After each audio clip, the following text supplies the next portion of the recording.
Welcome back, everyone. Today we are going to see about AWS IAM.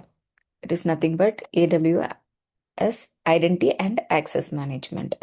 From the name itself, we can see that identity means who is the user, mainly about the user, and access management, what are the access related thing that for that user we are going to give. So we are going to see completely about authentication, authorization related concept and what is the terminology used in AWS. First, IAM user. Represent an individual identity in AWS can have username, password, or access keys. They can have username, password, or access keys. Permissions are controlled using IAM policies. For all users or all groups, you may have a policy. Developer 1 allowed to access EC2 and S3. EC2 is a server and S3 is for storage. So they are allowed for to access these two. So the AWS account root to user is different from an IAM user. Whenever you create a account in your AWS, first you will create a root account and then you will create a IAM user. When you log in into AWS to create EC2 all these things, you will use only IAM user, not the root one. So both are different. You don't want to get confused. That is the reason mainly it is shared here. IAM group, a collection of IAM users. A user can belong to multiple IAM groups. One user can belong to multiple groups. For example, can take Alice, Bob, and Charlie. And he can be in Alex can be in developers group in same time he can be in another group like admin or some other operations or some audit group or security group. Some other group also Alex can be available. A user can belong to multiple IAM groups. An IAM group cannot contain another group. In a group you can have only users, you cannot have a nested groups. So that is a main thing. IAM group cannot contain another groups. Policies can be attached to the group. The policies can attach to a specific user, can be attached to a specific group. Okay, that is the main. All users in the group inherit those permissions. For example, if there is a developers group, if a policy is attached to this group, all users will inherit that policy. For example, if allies is available in both developer group and security group, he will inherit both the policies. Okay, he inherit the policies of both the group policies. So according to his usage, he will use both the policies. Groups cannot be used to log in. They don't have credentials. A group, for example, Alice, Bob, Charlie will not have same credentials. That is the intent meaning here. Groups are useful for permission management at scale. It means the groups are mainly policy itself means for authorization, not for authentication. Authentication means whether I am allowed inside AWS or not is my authentication. Authorization is whether I am allowed to create EC2 in this specific region, which region I'm allowed to do what kind of activity is the authorization. So users groups are useful for permission management at scale. That is the main thing. Key takeaway: users individual identities, groups collection of users, policies permission, role temporary permission.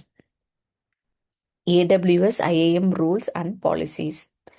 IAM role is identified with permission that can be assumed by a trusted entity. Roles do not have permanent credentials such as username or password. When a role is assumed, AWS provides temporary security credentials. A role can be assumed by AWS services like EC2 server or Lambda function kind of events. So these kind of IAM users from another AWS account, applications or workloads. So users and groups and role are not same. It is kind of assumed given this services, something like that. For EC2 instance, I am giving this role, something like that. Okay. Roles are preferred for applications because they avoid storing long-term access keys. They are preferred for the applications. So role has two important policy concepts. One is trust policy, defines who can assume the role. Permission policy, what the role can do. So who can assume the role? The role what can perform an action on resources. Okay. That is so this is the EC2 instance assuming I am the IAM role. So it is giving the permission policy S3 read only role. So the temporary credential is given to access the S3 bucket. So from EC2 to S3 access the S3 bucket, it assume a role and it given some permission to access S3 bucket. IAM policy. IAM policy is something like looks like a JSON document that defines permission. You can see this is the sample structure of a policy. Okay. So permissions are granted through IAM policies. So through this only you can get what you can do is all based on this. A policy can be attached directly to your user, but AS generally recommends managing permissions through groups or roles. If a user is not attached to any group or role, then only user can attach a policy specific to the user. If the user it is attached to a group, it is always recommended to use a policy attached through group, not directly to the user. Policies can specify. So these are some what are the thing effect, allow or deny action in S3 bucket. What can I do? Get object resource, which resource? So this is the resource name. Whenever you create any resource in AWS, it has something kind of a name.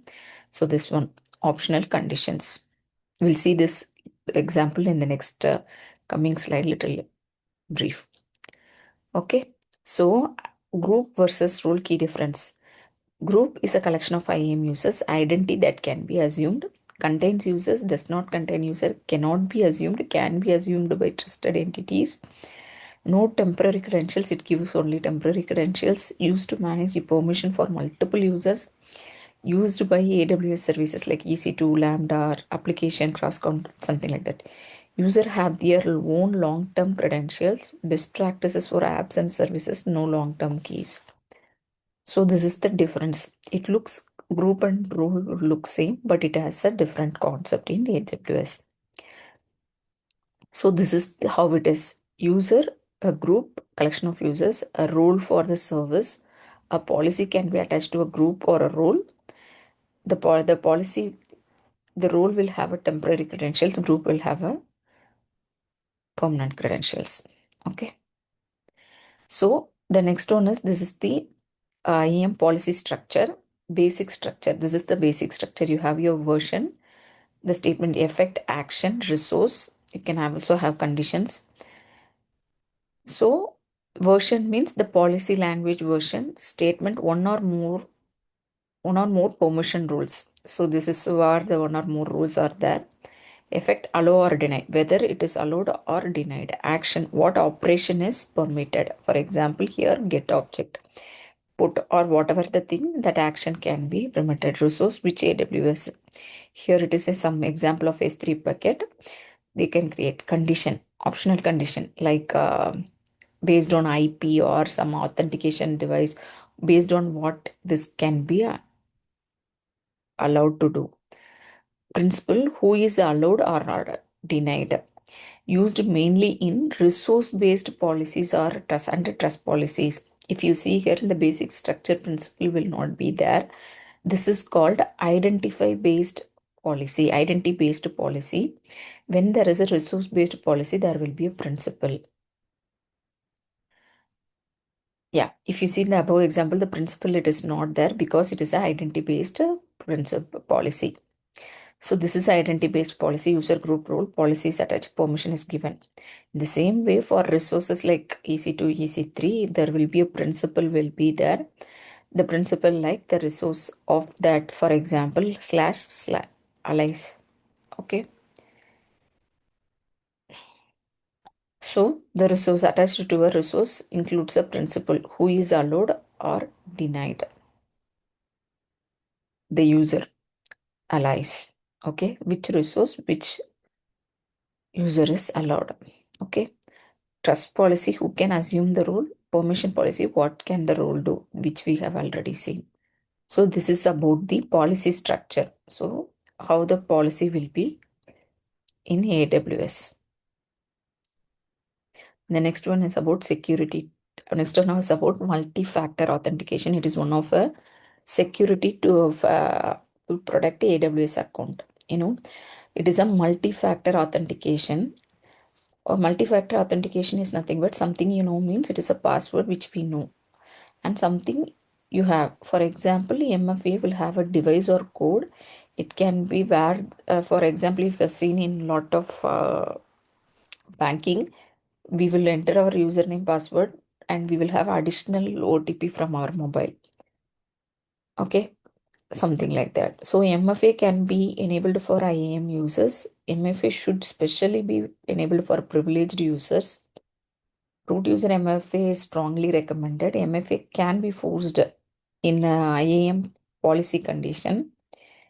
MFA helps protects against stolen or compromised password. For example, if any password is known to the user, still you have additional authentication for the where the user will not have this device or something like that. So if they are not able to get that, it is not possible to attack the system. MFA itself does not grant permission. MSA is for authentication, not for authorization. That's what it's saying about grant permission. Okay. So user have username password plus a security code so it can be logged in. The MFA can be a virtual device like in a mobile you can have your authenticator app, something like that. Sometimes Google will send OTP code into our mailbox or some authenticator app. And hardware MFA, you have something like a physical MFA device, security key like UTF security key, all these things. These two things lastly mostly used for banking related stuff. Virtual MFA used in lot of organization for there to uh, authenticate their employee not only based on password also based on the app. Okay, this is one important security layer. The next one is about security tools. So MFA is one of the security tools. Access Analyzer is nothing but it is something if any unintended user was accessing that, you can identify based on the this access analyzer. Policy simulator test whether the policy allows or denies an action.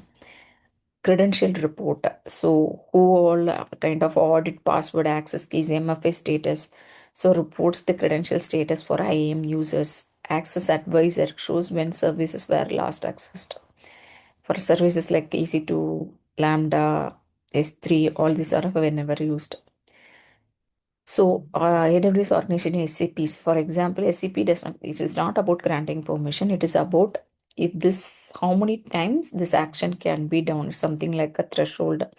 So, something like that, keeping a threshold. AWS CloudTrail records, okay, this record is records the API and the user activity, who did what, when, and this one. This is mainly used for your application related stuff. Yeah, if you have any questions, please give in a comment. I would answer on that. Thank you. We'll see you in the next session.